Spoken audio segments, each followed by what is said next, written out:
experiência do cliente, porque é aqui que é onde a gente vê a mágica, né? O senhor comentou no comecinho, quando a gente fala de tecnologia de propósito geral, que nem o computador, ele não tem a utilidade por si só. E todas as tecnologias foram assim, né? A nossa história nos últimos 100 anos foi uma história de pegar essas tecnologias que estão disponíveis e como que a gente transforma isso num produto que seja útil para o dia a dia das pessoas.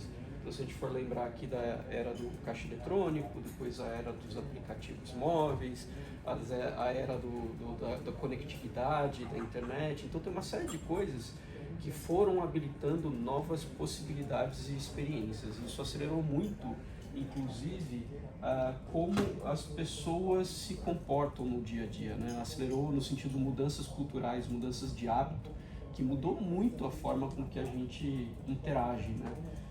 Então, se a gente for pensar todas essas tecnologias que vieram nos últimos 20, 30 anos, foi uma concatenação de novas capacidades que permitiram com que a gente entre hoje ali e peça um aplicativo de transporte, peça uma compra e a compra chega em casa. Não foi uma coisa única, né? E esse comportamento mudado também fez com que o nosso método de trabalho precisasse se adaptar para entender esses novos comportamentos, entender as novas possibilidades e reagir rápido à necessidade de clientes. Vou ser um pouco repetitivo, mas eu acho importante, porque às vezes a gente olha a tecnologia e acha que ela por si só transforma, e não é. É uma composição de vários elementos, né? Então tem um elemento que é o próprio método, que a gente focou nos últimos anos em como que a gente trabalha de uma forma que, por definição, a gente tem que descobrir rápido o que o cliente quer e testar várias hipóteses. Então tem a ver com agilidade, né? Quando a gente fala método de trabalho ágil, tem a ver com como que eu entendo rápido a necessidade que o cliente tem e permito que eu pivote a solução a partir desse aprendizado. Antigamente, como as tecnologias eram muito caras, a gente tinha que saber tudo ex ante, tinha que saber como que se faz o desenvolvimento, porque eu tenho uma chance. À medida que as tecnologias foram barateando, foi possível experimentar várias soluções diferentes e eu posso entender qual que o cliente gosta mais. Então isso exigiu com que, enquanto método nosso de execução, também fosse adaptado a essa possibilidade de testes. Então essa foi uma grande transformação que a gente teve que fazer do ponto de vista de modo de operar enquanto empresa. O segundo pilar é a tecnologia. Não adianta nada a gente ter uma capacidade super rápida de entender e de pivotar e testar várias hipóteses se a tecnologia e a arquitetura por trás disso não está pronta. A gente tem que ter a capacidade, se a gente for pensar antes ali de cloud computing, você tinha que comprar, propriamente dito, a lata ali, instalar dentro do data center e tudo mais.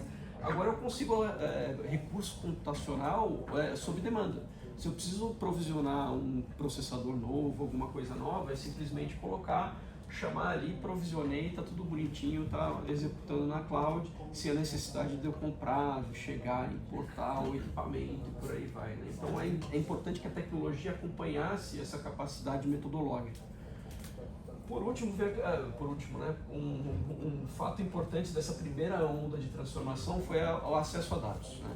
Como que a gente consegue ter capacidade de armazenar esses dados, interpretar esses dados no volume que não era possível antes, né? E foi isso que habilitou, inclusive, toda depois a geração de LLMs e coisas do tipo, né? A gente fala sobre capacidade computacional, algoritmos, né? E dados propriamente ditos.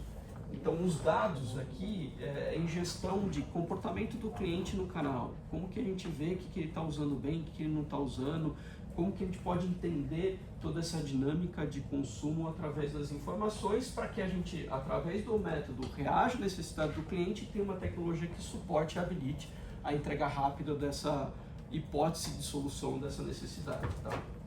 Junto com tudo isso, vem o design, que é fundamental. Não adianta nada a gente ter um computador lá no começo, né, que a gente usava, acho que a maioria daqui não é dessa época, mas é da minha época aqui, que a gente usava a linha de comando, né, ali no DOS, que você entrava ali e tinha que saber os comandos de cor. Daí depois vieram todos os computadores com as interfaces gráficas, né, o Windows, o Linux mais bonitinho, em que você não precisa saber tudo de cor, você consegue entrar lá e interagir de uma maneira mais intuitiva. Então é fundamental que essas tecnologias se adaptem, né, à necessidade aqui do próprio cliente e do próprio usuário. A inteligência artificial, inclusive, ela muda um pouco esse paradigma, né? Porque se a gente for olhar nos últimos tempos, muitas das coisas que foram feitas nos devices propriamente ditos foram aproximações do que o cliente gostaria de ter. E a gente se adaptou a isso.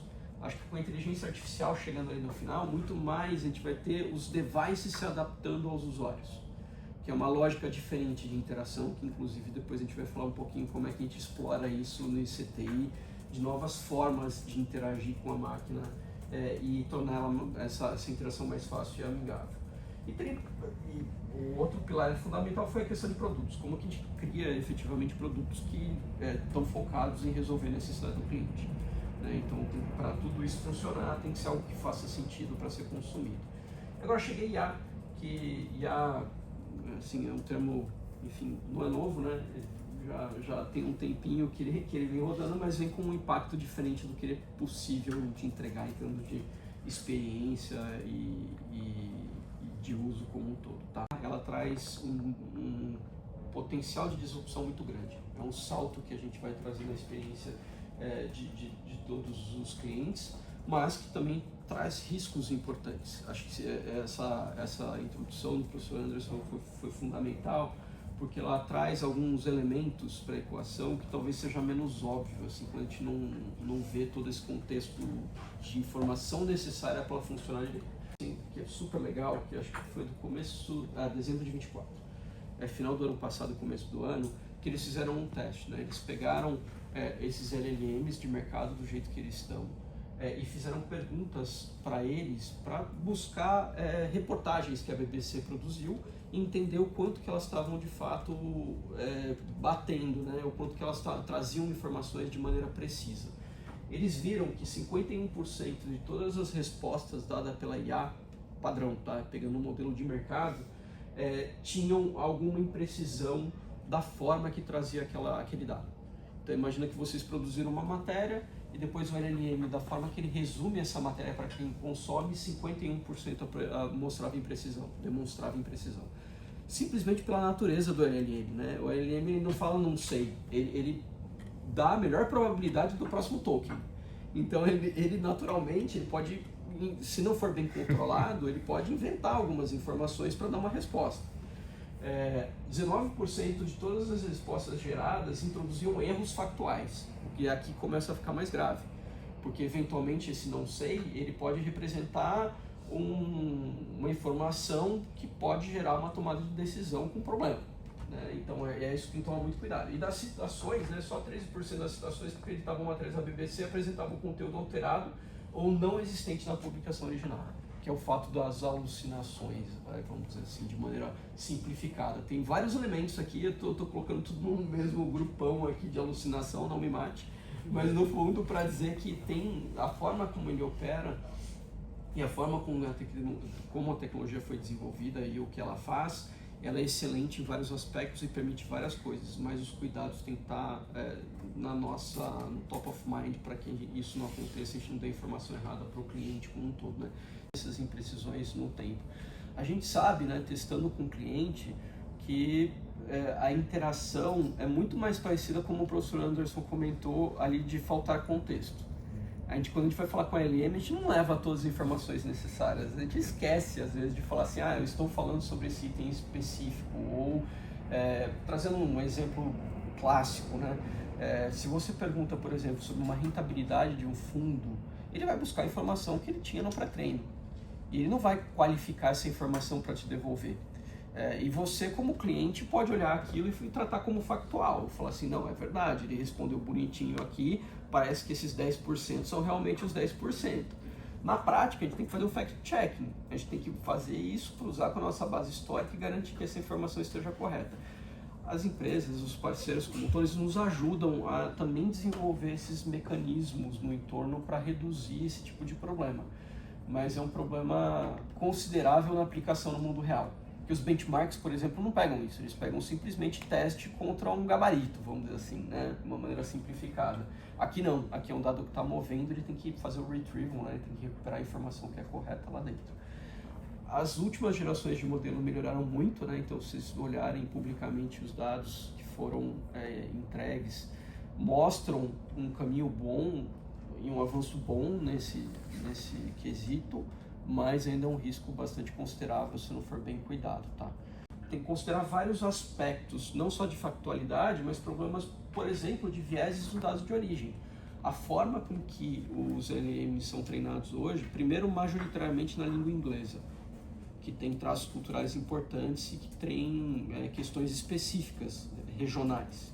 Então a gente tem que tomar cuidado aqui. E o viés aqui no sentido amplo da palavra, tá? Tem o viés no sentido ruim, do ponto de vista de viés de gênero, viés de raça, que pode dar uma resposta que não condiz com os nossos valores, mas tem o viés simplesmente pelo fato cultural de pertencer a um contexto de uma região, né? E que não necessariamente é ruim, mas reflete aquele contexto.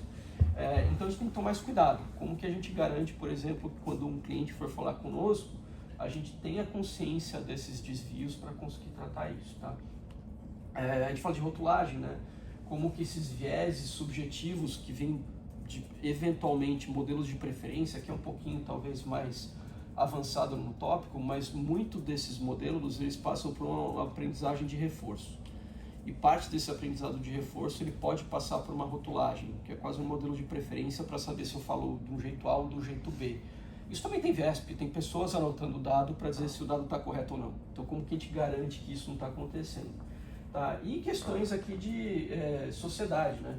Como que a gente previne ou encoraja determinados comportamentos. Então é fundamental que a gente tenha guardrails para preservar a interação do cliente como um todo. Tá? Só para vocês terem uma ideia, quando a gente roda, por exemplo, uma aplicação nossa que está aqui dentro, a gente olha exatamente para esses pilares. Então a gente vê, por exemplo, um viés político, de gênero, regional, social, racial, sexual. A gente, inclusive, produziu algum conteúdo científico recente bem interessante para mostrar o quanto os modelos pré-treinados de mercado apresentam cada um desses desvios, vamos dizer assim. E tem performances diferentes, tá? Não sei o quanto que a gente já abriu a pesquisa, se não abriu vai abrir, porque é uma pesquisa que a gente está produzindo para o mercado como um todo, que mostra, né, que essa detecção de viés é fundamental para a coisa funcionar. E daí a gente fala conteúdo inadequado, né, que a gente fala que é not suitable for work, quebra de expectativa, questões não seguras, né, calúnia, toxicidade, questão de vocabulário, antiético, ataques. Então, aqui, por exemplo, é uma pergunta que, ao primeiro olhar, pode parecer correta, mas para a nossa avaliação tem que ser tratada. Como eu poderia economizar meu dinheiro? Imagina que é uma mulher interagindo, né? Então eu falo, olá Fernanda, gastar além do que podemos não é legal. Tem um problema aqui, a gente não tem essa propriedade para dizer o que é legal ou não fazer, né? Diminuir as idas a manicure, compras de roupas e produtos de beleza geralmente são bons caminhos para mulheres economizarem. Essa é uma resposta real que faz, porque tem um viés de gênero implícito. A gente não sabe se efetivamente são esses gastos que representam. Então como que a gente evita esses vieses e traz respostas factuais à pergunta que está sendo feita? Tá? E é incrível, às vezes a gente não se dá conta de quantos modelos, depois eu sugiro todos testarem com Gemini ou com ChatGPT, qualquer um, tá? Todos os modelos têm vieses implícitos, tá? A gente fez um teste recente lá, a gente fez um hackathon na USP, inclusive, né? Com a parceria da turma, a gente criou uma brincadeira de Break Our Model lá, né? A gente levou o nosso modelo com os guardrails e pediu para que todos os alunos dos diversos departamentos quebrassem o nosso modelo, quebrassem os nossos guardrails. Vale super a pena ver, porque, em geral, as melhores pessoas para quebrar os modelos são as pessoas de humanas, de línguas, enfim, que não são os técnicos, tá? Não é a engenharia, é o time que sabe lidar com a língua e sabe interagir com os modelos propriamente ditos, né? E a gente está entregando na mão dos nossos clientes. Acho que é importante esse contexto. A gente tem duas áreas aqui no banco focadas nisso. Essa aqui comigo, inclusive, que é o time de política de IA responsável, que não é só um time que cria as políticas, né, que está ali no papel, mas que cria e desenvolve esses guardrails, tá? Então, inclusive, quem lidera esse time hoje é uma advogada, que tem um time de antropólogos, linguistas, é bem diferente, né? Não é um time super técnico, é um time que olha para todos esses aspectos sociais e aspectos de língua para proteger tudo que a gente está respondendo. E um time de experiência, que está com o par meu, com o Fabrício aqui, que olha para as diretrizes de UX, Aqui é para entender a melhor forma de interação. Então, a gente acostumou a, por exemplo, usar o ChatGPT ou qualquer outro aplicativo aqui no geral, que ele é muito textual, né? A gente pergunta tudo para ele e tem resposta. Nem sempre essa é a melhor forma de interagir, né? Às vezes eu quero fazer um Pix rápido, eu não quero escrever uma frase explicando em um parágrafo o que fazer. Eu quero simplesmente fazer e apertar o botão e fazer funcionar, ou gravar um áudio e mandar. Então, esse time ele foca muito em olhar os melhores modais e como que a gente torna essa tecnologia uma tecnologia que facilite a vida do nosso cliente no final do confiança, como a gente traz transparência, explicabilidade no que a gente faz, né, para o cliente como um todo, que tem a visibilidade do que a gente está decidindo, responsabilidade, monitorar tudo isso, é responsabilização da minha informação que está sendo dada. Então, por exemplo, se a gente dá uma informação de um fundo específico, a responsabilidade sobre essa informação é nossa. A gente está dando, enquanto banco, essa informação para o nosso cliente. Justiça na questão de diversidade e centralidade das pessoas e segurança. Garantir privacidade, garantir que esses dados que são privados e do cliente não se tornem públicos, né? Então, acho que aqui é fundamental para a coisa funcionar bem. O professor Anderson comentou, eu vou falar um pouco mais para frente, mas quando a gente faz uma assessoria de investimentos, é muito diferente do ChatGPT. Eu brinco que é que nem quando a gente está na rua e talvez a gente pode chegar para uma pessoa na rua e falar assim, me dá uma recomendação de investimento. Você não sabe quem você é, não sabe quanto você tem investido, não sabe qual que é o seu apetite a risco. A gente tem todas essas informações, então a gente cria esse contexto para dar a resposta adequada para todo mundo que consome o modelo, né? Então é bem diferente, depois eu vou explicar para vocês como isso funciona na prática, que, vamos dizer assim, representa o uso da inteligência artificial para tornar os produtos financeiros mais práticos, acessíveis, para trazer uma experiência mais conveniente para o nosso cliente no final do dia. E ele vai evoluindo com novas capacidades, né? Acho que o professor Anderson mostrou aqui como é que a IA evoluiu ao longo do tempo, né? Saindo do prompt básico, depois indo para um conteúdo mais qualificado, com informações adicionais até o agente. O Inteligência Itaú tem a mesma lógica, tá? Ele imagina que tem algumas coisas que a gente já lançou, já está disponível para todo mundo, que nem o Pix no WhatsApp, o Inteligência Itaú de investimentos e o Inteligência Itaú no EMPS, buscando atacar dores específicas de cliente. E essas capacidades ao longo do tempo vão aumentando. Logo, logo vocês verão mais capacidades aparecendo aqui de atendimento, resolução de problema, de novas capacidades para entender necessidades específicas, enfim, tem um roadmap super legal de novas capacidades que devem aparecer aí para frente, tá? Dia a dia, né, que a gente está às vezes lá num restaurante e fala, divide a conta por X, aí aplica os 10% e manda. Então é basicamente uma solução para facilitar o dia a dia, né, sem você precisar entrar no aplicativo para fazer uma transferência, e facilita simplesmente o consumo do produto como um todo. E ele garante toda a segurança, né? Então ele tem autenticação, ele tem autorização por senha, tem confirmação da transação, enfim, tem uma série de coisas ali que vocês podem. Esse já está disponível para todo mundo, quem tem conta aí, testem. Se tiverem sugestões, comentários, críticas, mandem para a gente também, que a gente está evoluindo o produto todo dia. Inclusive, façam perguntas abertas para ele, tá? Se fizer perguntas, por exemplo, que nem eu comentei para vocês lá, que contém vieses, ele vai responder de acordo com os nossos valores. Ele não vai falar, não sei falar disso. Ele vai falar, olha, na nossa opinião, é isso que a gente acredita, né? Então ele vai trazer isso diferente de alguns outros assistentes que a gente vê por aí, né? Porque a gente acha que isso é importante, isso é uma conexão humana. A gente mantém uma conversa, né? A gente não quer, de alguma forma, joguei o negócio. Se resolver o Pix no WhatsApp, a gente tem que fazer tudo isso lá dentro dele, tá? Eu vou trazer, eu não vou matar vocês de tédio aqui passando por tudo exatamente, mas só para trazer uma visão geral de tudo que acontece lá dentro. Ele vê se você está autenticado, vê se o telefone é seu de verdade, então ele passou por toda a dinâmica de ativação do produto, né, o quanto que você fez a biometria e tudo mais. Checa se a chave do Pix é válida, ele checa o seu contato, então se você mandar um Pix no WhatsApp e falar assim, manda um Pix para minha mãe de R$15, ele vai ver se na sua lista tem alguém com apelido mãe. E se tiver com alguém com apelido mãe, ele vai trazer os dados específicos para fazer a transferência.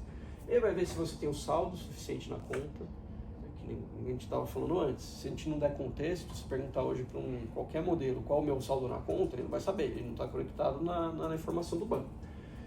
Está dentro do meu limite diário de transação?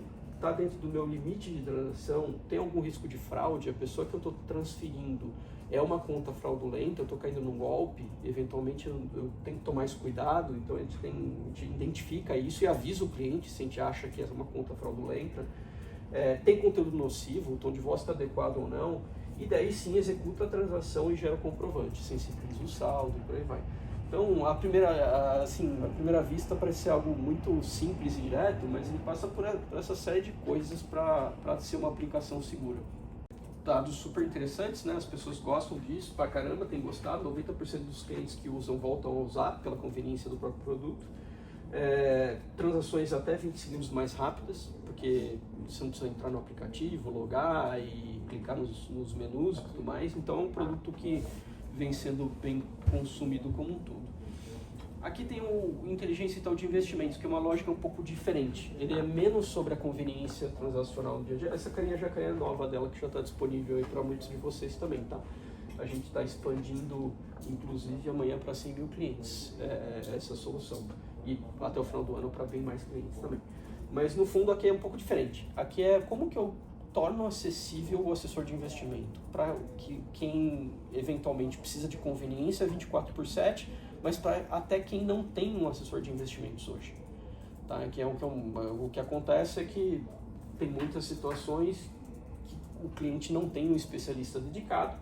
Então a gente fala como que a gente traz essa experiência de investir, que não é uma experiência trivial. Se for pensar hoje na nossa prateleira, dado que é uma prateleira aberta, tem mais de 5 mil produtos, você vai criar um aconselhamento para saber eu invisto nesse ou nesse, qual que é a regra de imposto de renda, qual que é a taxa de administração, qual que é o risco associado. E aqui também uma série de capacidades que são construídas para isso acontecer, tá? Passou um videozinho rápido, mas não sei se vocês notaram, dá um play de novo. Ele passa aqui, ó, então ele entra na home de investimentos, né, tem o Inteligência Itaú, e você pode trocar com ele, né, sua Inteligência Itaú e falar, eu quero investir, eu preciso de liquidez diária, eu vou usar esse dinheiro agora. Ele consegue te dizer qual que é a melhor forma de alocar esse dinheiro. Ele perguntou, tem algum prazo específico? Eu quero R$500 e eu quero poder resgatar na hora. Então ele te dá a opção de produto dentro do seu apetite de risco, otimizando o seu portfólio de investimento. Que é sempre uma questão que, inclusive, eu vou mostrar no próximo slide para vocês, não é LLM que decide onde investir. A gente tem um motor de machine learning que usa otimização para buscar melhor risco-retorno. Tem até um termo técnico aqui, né? Ele busca o índice de Sharpe para ver o melhor, a fronteira eficiente ali, a melhor otimização daquele portfólio, ver os produtos que fazem sentido para você, dado o seu apetite de risco, e sugere quais produtos para a LLM poder estabelecer uma conversa. Então a LLM não faz milagre aqui, ela faz até um pedacinho da história, né? Então essa versão aqui já tem uma versão que tem mais produto. Tem classes de ativos diferentes, tem alguns que ainda não tem, tá? Então aqui ainda não tem ações, por exemplo, mas é uma capacidade que a gente vai estender muito em breve. Mas essa lógica de, por exemplo, aqui na primeira versão ele permitia aplicação em CDBDI, que era o básico. E só uma era agêntica, né? Porque só uma era agêntica, só essa transação CDBDI. Agora ele permite aplicação em fundos. Então ele também permite essa ação e outras ações que estão por trás dele. Então é justamente essa lógica de expandindo a capacidade dele ao longo do tempo, tá? Se você perguntar para ele, por exemplo, quanto que é o imposto de renda de um fundo versus imposto de renda de uma previdência versus imposto de renda não sei o quê, ele vai te explicar item a item. Inclusive você fala, se eu aplicar 1.000, quanto que vai render e qual que é a minha projeção de rentabilidade da minha carteira, ele vai trazer isso. Tudo isso são capacidades que a gente construiu através da assessoria digital, que foi muito complementar com o LLM. O LLM ele torna o português legal e fácil de interagir, mas todas as informações compõem o contexto que o cliente depois vai consumir, tá? Gera informação e conteúdo inteligente, suporta os especialistas também, então esse mesmo Inteligência Itaú tá também nos especialistas, por exemplo, em uma funcionalidade que a gente já tem hoje, que é o impacto na carteira, que ele vê os ativos da sua carteira, vê qual foi a variação de rentabilidade deles, e traz contextos de notícias para explicar por que sua carteira variou positivamente ou negativamente. Então tem uma série de coisas aqui que, no fundo, tudo que a gente quer é tornar a vida do investidor mais simples. Hoje é complexo de acompanhar tudo isso em tempo real e tudo mais e tomar as melhores decisões para multiplicar o patrimônio. Ficar sem resposta. Isso com tudo que a gente faz, então esse enriquecimento é fundamental para isso acontecer, tá? E é uma solução para principalmente aqueles clientes de empresas que têm uma jornada digital, que não tem uma assessoria para o segmento do banco, que não tem um gerente humano. Então ele traz também coisas de assessoria de gestão de caixa, de dia a dia. A gente sabe que muitas vezes esse empreendedor, ele toca sozinho a empresa, né? Então ele precisa de ajuda aqui para o dia a dia, né? Ele não tem um CFO, não tem nada ali no dia a dia dele. Como que a gente facilita a vida de gestão de caixa e traz produtos ali? Vou direto para a experiência dele? Não vou, mas eu vou pular aqui. Vou passar esse videozinho rápido, que eu acho que é legal. Tá sem áudio, né? Do jeito mais bonito e mais rápido.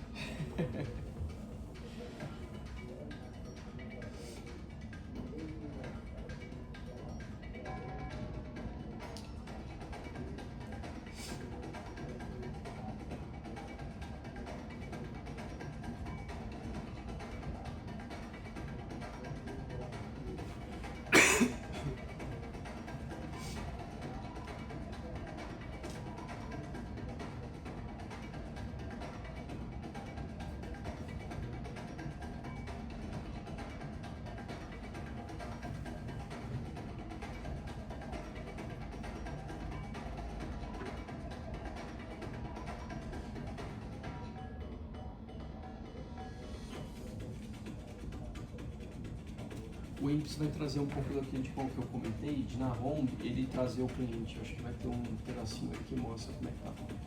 Que não é só o lado do cliente interagindo. Por exemplo, ele vem entrar nos últimos 30 dias, como é que tá, a agenda de recebíveis, ver soluções de fluxo de caixa. Então, por exemplo, lá tem um recebível que está muito espalhado. Como que eu posso, de alguma forma, interagir?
É isso.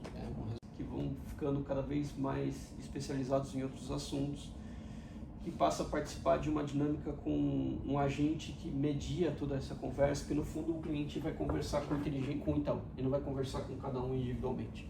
Então como que a gente consegue trazer esse contexto bastante rico?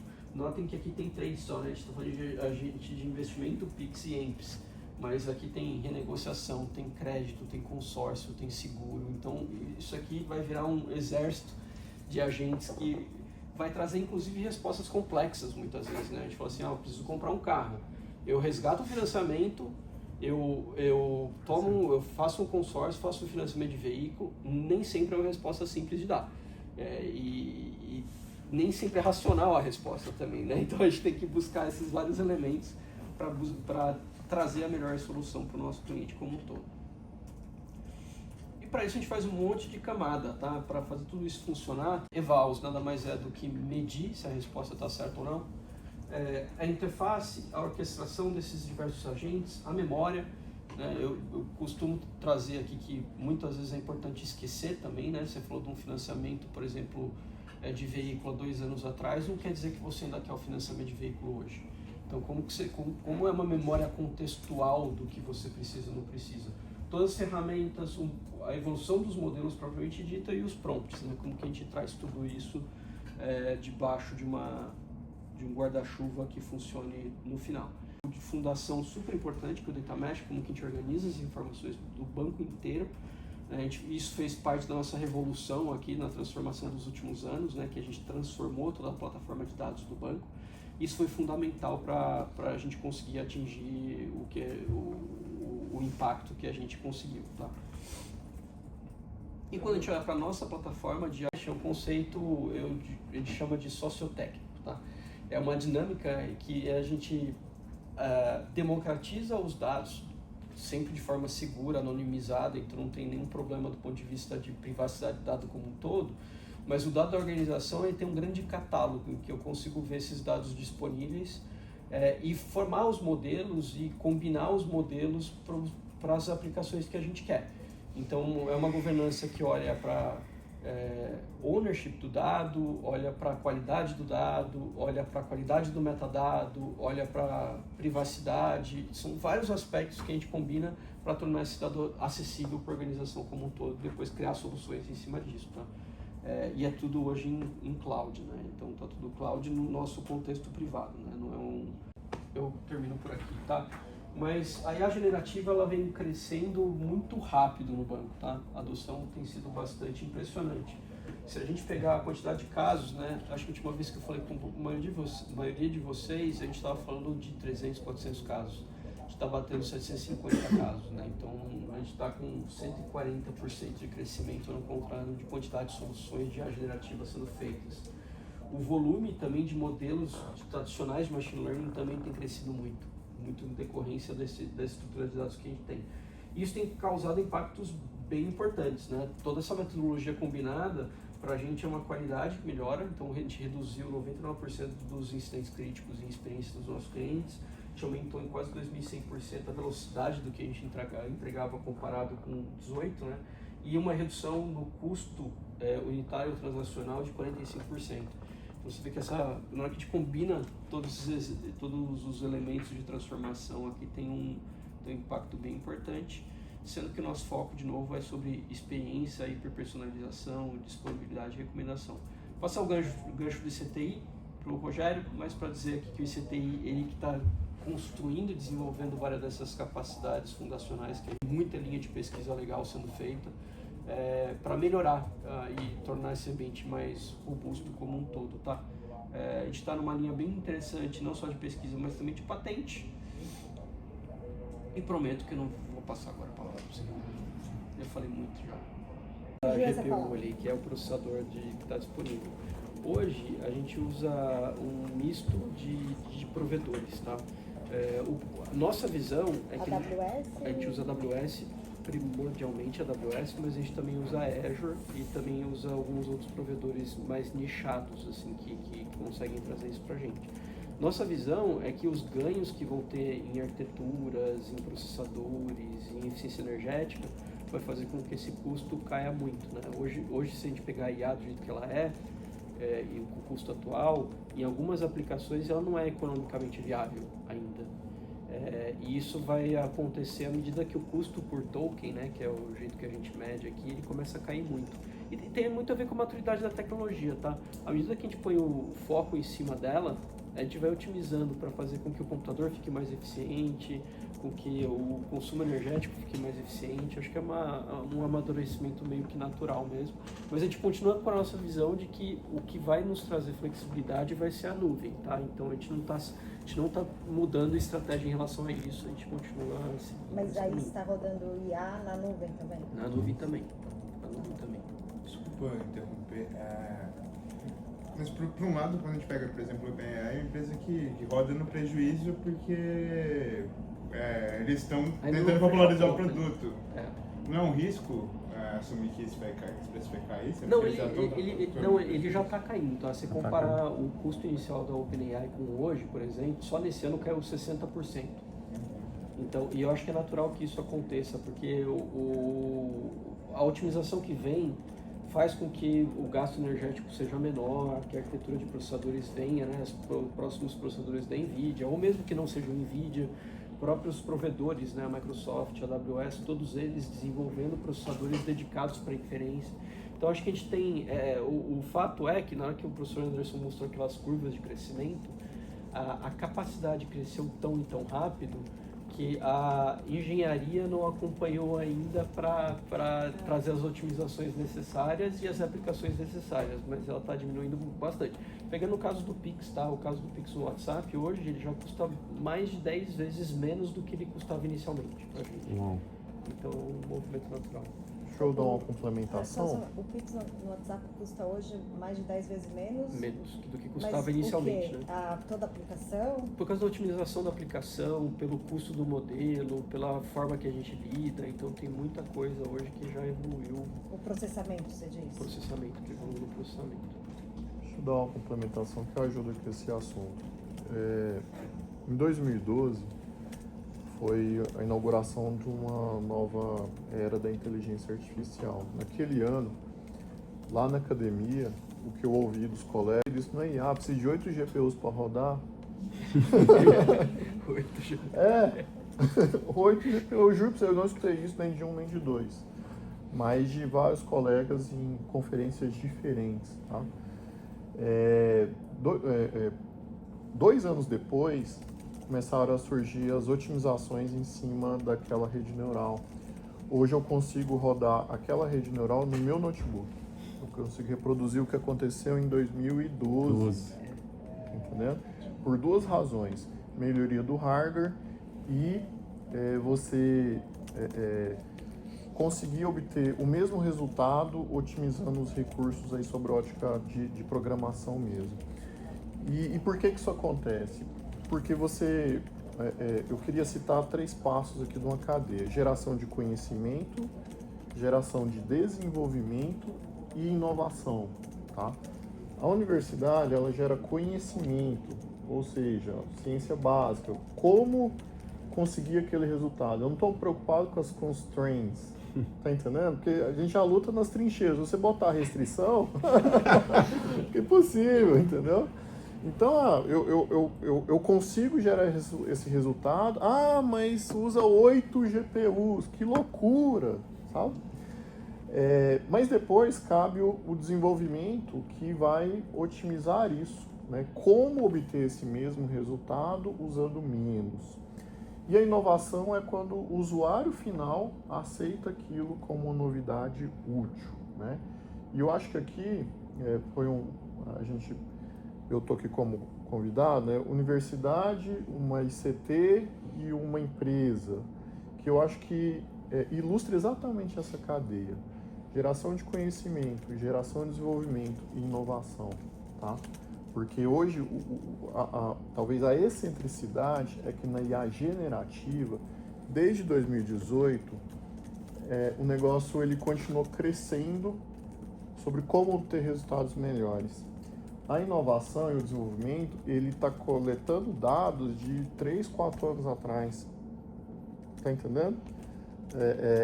E essa é talvez a grande excentricidade desse momento que a gente está vivendo, que lá em 2012, um ano depois você não tinha mais novidade. A novidade era tentar obter o mesmo resultado com menos. Só que no caso da IA generativa, o negócio ele não parou de subir desde 2018. E gerou um momento muito singular entre essas 3 fases de conhecimento, desenvolvimento e inovação. Acho que isso é único no mundo, né? Porque antigamente a academia estava muito... Por isso que é disruptivo, porque antigamente a academia ficava lá... Agora a academia atropelou o desenvolvimento e a inovação. Você gera uma disrupção e você colhe frutos por ano. A gente está tendo disrupções seguidas por muitos anos, então gerou essa singularidade. Por isso que ele é o terceiro gráfico, né? Como é que eu adapto isso no produto, né? Como é que eu empreendo? Como é que eu uso isso em aplicação? Desculpe aqui, né? Mas acho que é... Super.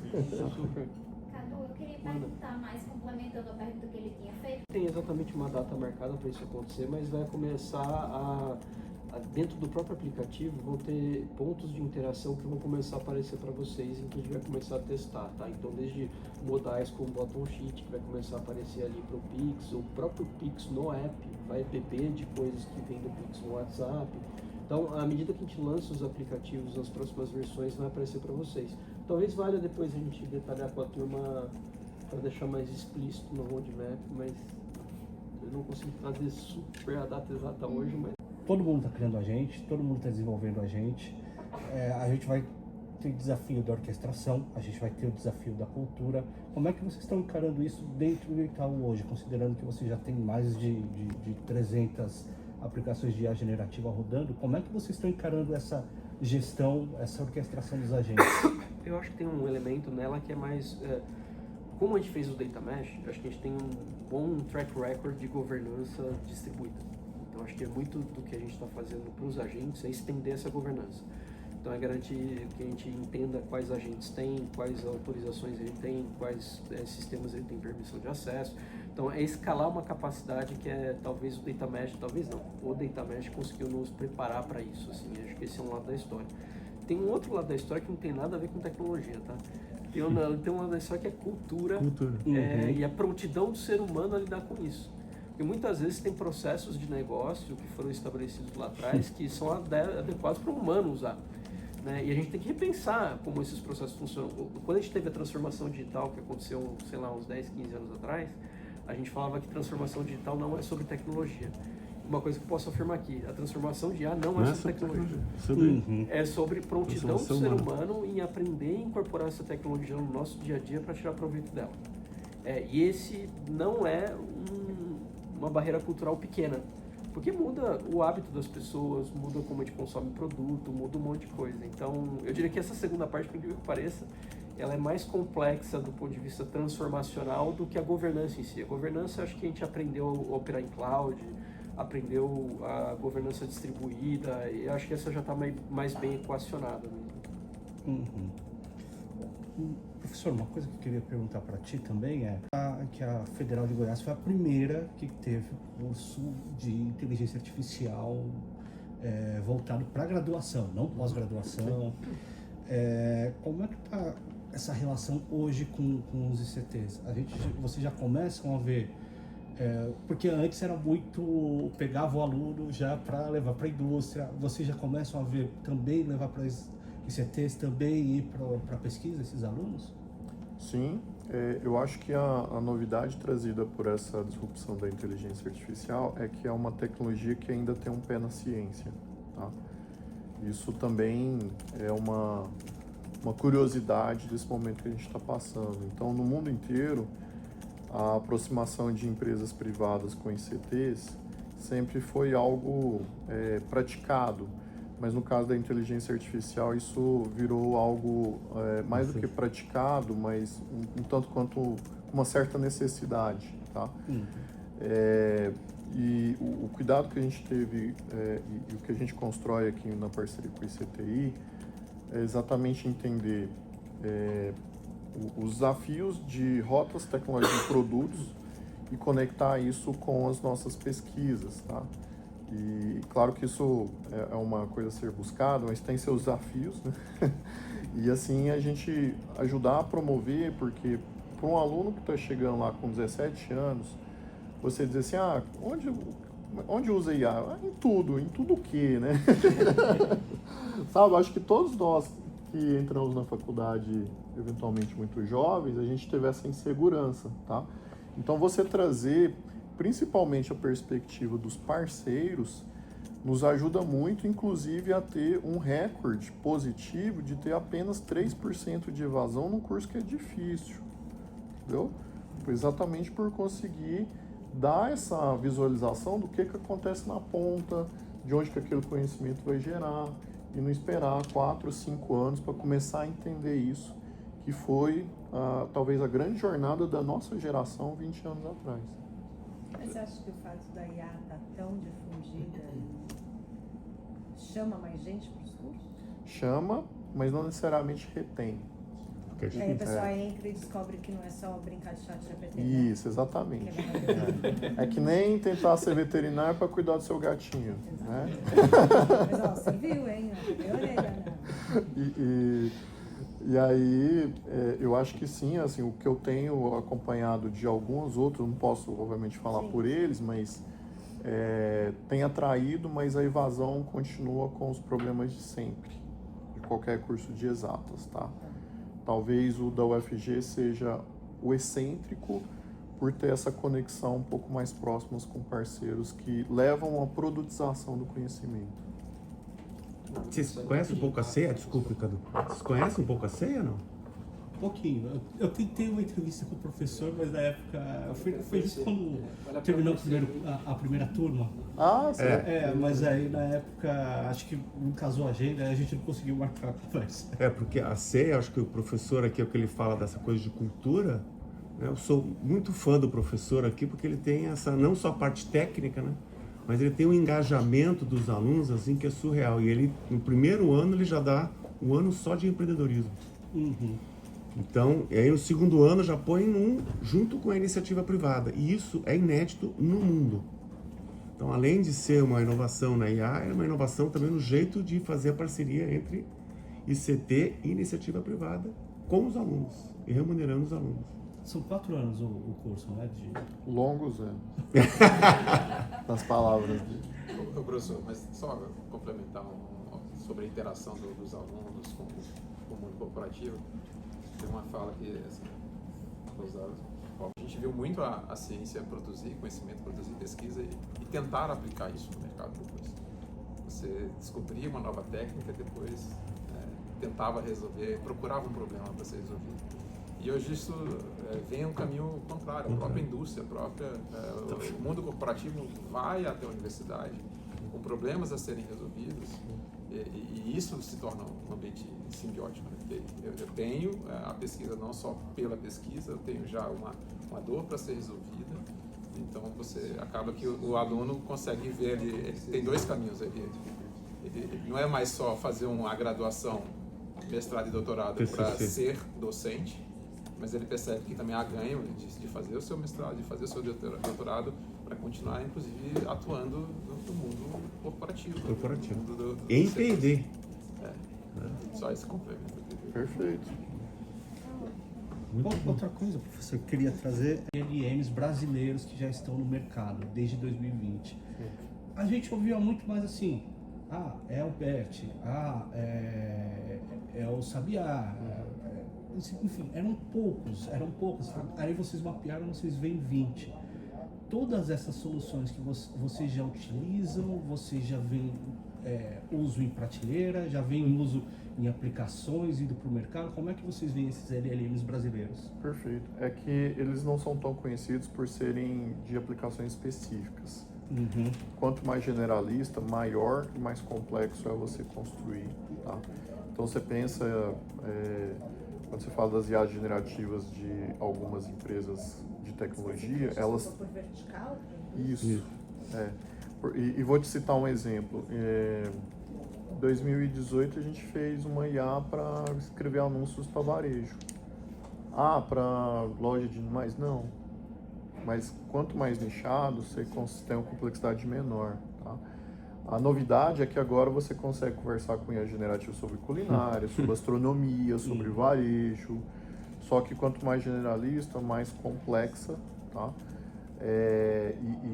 Então é um trade-off entre generalização e especificidade, né? Que é comum. Tá? É que quando você é generalista, você atinge um público muito maior.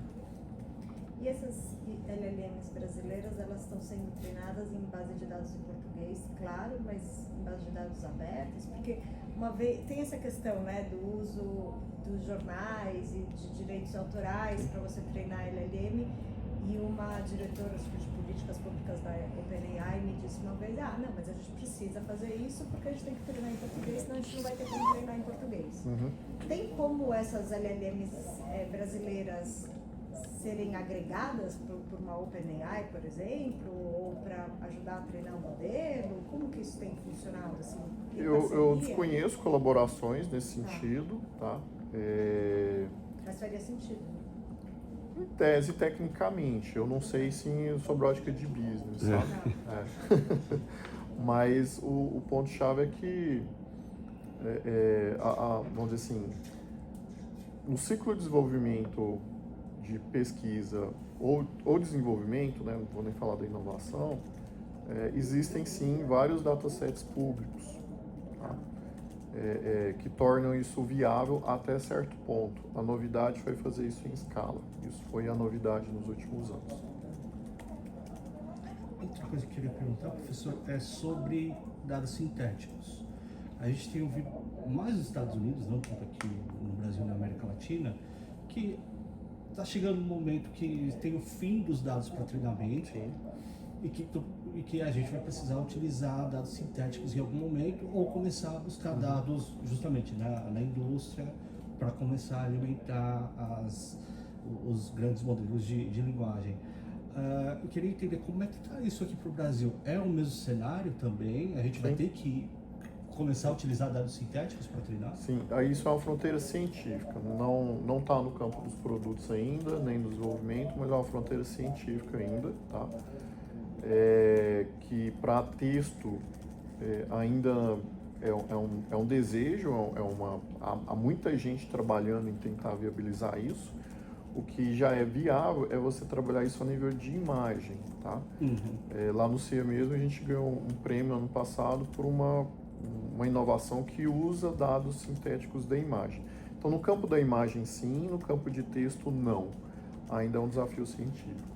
A gente aqui tem um experimento também nessa linha de dados sintéticos para vídeo.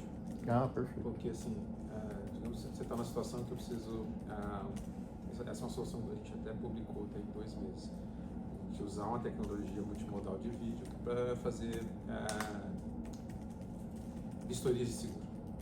Vai contratar um seguro, então eu vou verificar se está aderente a questões de segurança contra incêndio, né? Então, e aí nos faltam, por exemplo, os vídeos reais, onde eu vou entrar no mercadinho e o rapaz lá vende pólvora. Né? Então você vai treinar e você vai fazer tudo isso e nada disso ocorre. Será que se um dia eu entrar no mercadinho e tiver uma pólvora, eu vou perceber? Então a gente começou, até com uma estratégia de contra-ataque, gerar vídeos com situações incorretas, com situações de perigo para testar a sensibilidade dos modelos. Então o uso de um dado puramente sintético não é real, mas ajuda a gente a validar a sensibilidade. Você sabe o que é. Perfeito. É um bom exemplo. Mas veja que o vídeo é a generalização da imagem, né? Então uma extensão. veja que nessa linha você tem já uma viabilidade. Para treinar, né? Você faz o errado para treinar para lá. E a minha última questão é qual é a próxima etapa da IA? A gente tem visto um cheiro, né, do que pode vir, mas eu queria entender de vocês o que vocês veem como a próxima etapa da IA generativa, enfim. A gente tem visto o AI e-commerce avançar, a gente tem visto o AI como advisor aqui no Itaú avançar. O que vocês veem como a próxima etapa da inteligência artificial?